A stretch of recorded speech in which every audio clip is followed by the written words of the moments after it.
Halo teman-teman semuanya, selamat datang kembali di channel Tinggaran. Bahasa Melayu yang secara konstitusional ditetapkan sebagai bahasa kebangsaan Malaysia ini menjadi subjek perdebatan panas. Banyak pihak di Malaysia menyatakan kekecewaan mendalam karena bahasa yang seharusnya menjadi pemersatu bangsa justru gagal menjalankan fungsinya. Kegagalan ini terlihat dari semakin menguatnya polarisasi bahasa di masyarakat Malaysia, terutama antara etnis Melayu, Cina, dan India. Secara resmi, bahasa Melayu merupakan bahasa pengantar di sekolah-sekolah dan instansi pemerintah. Namun, dalam prakteknya, bahasa ini tidak sepenuhnya mampu menjadi lingua franca di kalangan masyarakat multi-etnis Malaysia. Beberapa faktor penyebabnya antara lain, yang pertama, dominasi bahasa Inggris di sektor elit. Kalangan profesional dan kelas atas lebih memilih menggunakan bahasa Inggris dalam bisnis, pendidikan tinggi, dan komunikasi formal. Sekolah-sekolah internasional dan program pendidikan dui bahasa semakin mengurangi peran sentral bahasa Melayu. Yang kedua, komunitas etnis yang bertahan dengan bahasa ibu mereka.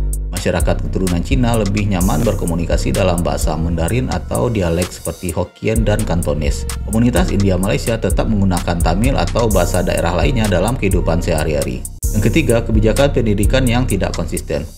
Sistem sekolah vernakular atau sekolah jenis kebangsaan Cina dan Tamil yang masih eksis memperlebar jurang linguistik antar etnis. Generasi muda dari etnis non-Melayu seringkali hanya menguasai bahasa Melayu secara pasif. Belum lagi melihat reaksi politik dan reaksi publik. Beberapa politisi dan akademisi Melayu menyuarakan kemarahan atas situasi ini. Mereka menuding pemerintah tidak tegas dalam menegakkan kebijakan bahasa. Masyarakat non-Melayu dianggap tidak memiliki kesetiaan terhadap bahasa nasional. Lalu juga faktor globalisasi dituding sebagai biang kerok melemahnya pengaruh bahasa Melayu. Kita tengok dua ini. Anak Melayu tak apalah, tuan-tuan nak kata lebih ekstrim lagi. Masuk sekolah agama, masuk UIA, masuk UiTM dan sebagainya. Melayu ini, bila dia keluar daripada kelas, walaupun mediumnya bahasa Inggeris, dia tetap cakap Melayu. Anak Cina, ya tuan-tuan sekalian, sikit lah. Anak Cina pula, dia sekolah Cina, ya, walaupun dia masuk SMK, dia masuk sekolah kebangsaan selepas itu, kalau dia masuk lagi sekolah persendirian, itu proses pencinaannya sangat kuat lagi tu. Dia masuk kota, masuk yuta, itu tak tahu cakap macam mana lah. Ini sebab kita gagal. Bila kita gagal dalam sistem pendidikan, bermakna kita gagal dalam membina negara. Itu kita gagal banyak, tuan-tuan. Ya, saya nak sebutkan. Interaksi mereka dengan surat khabar keluar 2 kali diterbitkan sehari. Akhbar Sinciu, utusan ni berita harian keluar 1 hari je, pagi keluar, petang tak ada. Akhbar bahasa Cina pagi petang, pagi petang. Kalau tuan-tuan tengok ejen sosialisasi politik seperti sekolah, media dan sebagainya, media bahasa Cina lebih banyak pada media bahasa Melayu, media cetak. Dia keluar 2 kali sehari akhbar dia. Akhbar bahasa Melayu ni sekali je. Proses pembinaan anak-anak ini daripada sekolah Cina ke rumah cakap Cina, masuk sekolah menengah cakap Cina, masuk universiti cakap Cina. Bila masanya mereka bertutur dalam bahasa Melayu. Saya nak sebut tuan-tuan ni, kalau tuan-tuan bertemu Cina cakap Melayu, itu tanda nak kiamat dah. Tuan-tuan takkan jumpa bila bukan Melayu bertemu. Saya sebut ni tu.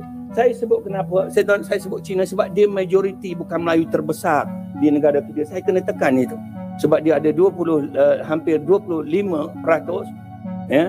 Tetapi pembawakan pembinaan negara dalam negara ini kalau dia tidak dipantau, kerajaan terpaksa tunduk kepada mereka hanya kerana secepis undi ni.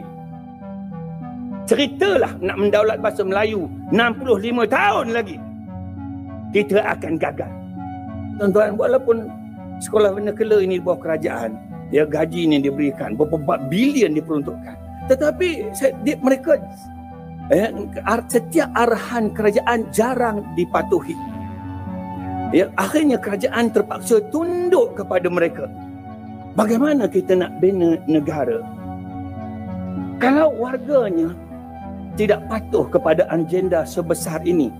Kementerian Pendidikan minta tambah bahasa Melayu supaya daripada 180 minit jadi tambah lagi supaya jadi lebih, kita pergi jauh sikit daripada 360 minit seminggu dan sebagainya. Tak boleh, dia akan ditentang secara besar-besaran.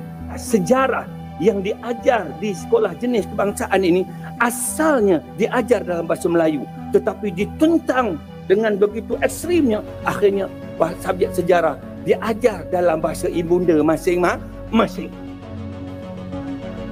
Ini yang berlaku ni. Agenda sebesar ini kerajaan boleh tunduk. Bahasa Melayu, mana ada kat dunia ni kempen bahasa kebangsaan? Bahasa ini sepatutnya sudah menjadi darah daging rakyat dia. Kat Siam, tuan-tuan, ada dengar mereka kempen bahasa Siam? Tak ada. Pergilah seluruh negara di dunia ini, 195 buah negara. Apabila bahasa itu menjadi bahasa kebangsaan, dia mesti dia kuasai tanpa berkecuali. Malang negara kita, apabila banci 2010 dibuat, dia akan dibuat lagi. 2010 dibuat, maka pembanci pergi pada rumah ke rumah. Sebahagian besar daripada masyarakat Cina di bandar tidak boleh membaca dan bertutur dalam bahasa Melayu sehingga terpaksa membawa penterjemah. Tuan-tuan, 60 lebih tahun kita merdeka. Takkan bahasa Melayu mudah ini tidak boleh dikuasai. Bangla datang ke sini, Bangladesh itu. Ya, dalam masa 3-4 bulan mereka sudah boleh menguasai bahasa Melayu. Kita duduk di sini bergenerasi, kita masih lagi gagal untuk menguasai bahasa yang sebegitu mudah ini. Sebab itu saya pohon sangat-sangat ini. Dalam pembinaan negara bangsa ini, agenda besar mesti dilaksanakan. Kalau gagal, kuasa mesti dilaksanakan untuk mendidik golongan membina negara dalam negara. Barulah tuan-tuan kita akan capai yang ketiganya, iaitu perpaduan yang kita idam-idamkan. Seterusnya kestabilan negara yang kita idam-idamkan pada masa akan datang ini. Sebab itu saya minta saudara-saudari sekalian, ya, buatlah apa juga jalan sekalipun. Kalau ditakdirkan Dewan Bahasa dan Pustaka ini perlu diletakkan di bawah Jabatan Perdana Menteri, jalankanlah tanggungjawab itu. Daripada letak di Kementerian Pendidikan, nampaknya tak pergi ke mana dia. Tak pergi ke mana dia. Nak buat apa tak tahu. Banner bandar Kuala Lumpur dah macam London dah. Pergi bandar Ipoh macam London dah. Identiti itu tak ada. Tidak tertonjol. Jati diri negara itu tidak tertonjol. Dan akhirnya orang berkata, Malaysia ini sebuah negara baru sebab baru merdeka 65 tahun.